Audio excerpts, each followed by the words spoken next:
Tonight we stand in this beautiful city under this beautiful sky as the sun rises in Syria. In Denver, Colorado, they gathered to mourn the latest lives lost in Syria. We need to remember the hearts that bleed in Syria because all of our hearts are bleeding for Syria. Amal Kassir was here for very personal reasons. Last week, I lost 11 people.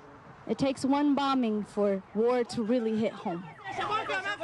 On April 4th, the same day a suspected chemical attack took place in Syria's Idlib province, 9 members of Kassir's family, including 2 pregnant women, died in a separate airstrike outside of Damascus. They add to the estimated 400,000 people killed in the war so far.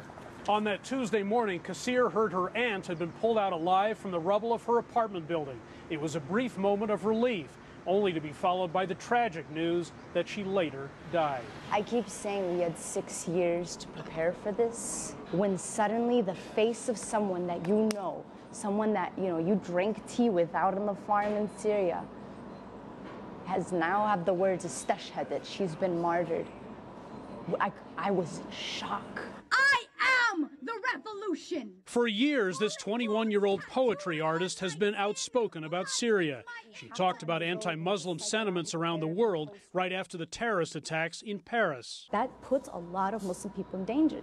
That puts me in danger, my family members, Syrian refugees who might have just come here.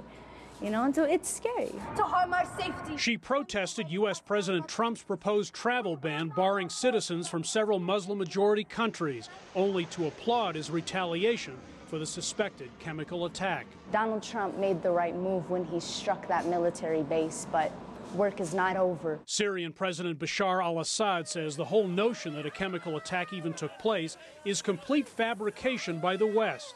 Kassir strongly disagrees. Assad needs to go. She and her father, who runs a Syrian restaurant in Denver, believe world powers have not been helpful when it comes to Syria. What does it take for somebody to intervene and try to spare the suffering of the Syrian people? World silence is killing Syria. When the bombs... A day after her loss, she took her poetry to the Kennedy Center in Washington, D.C.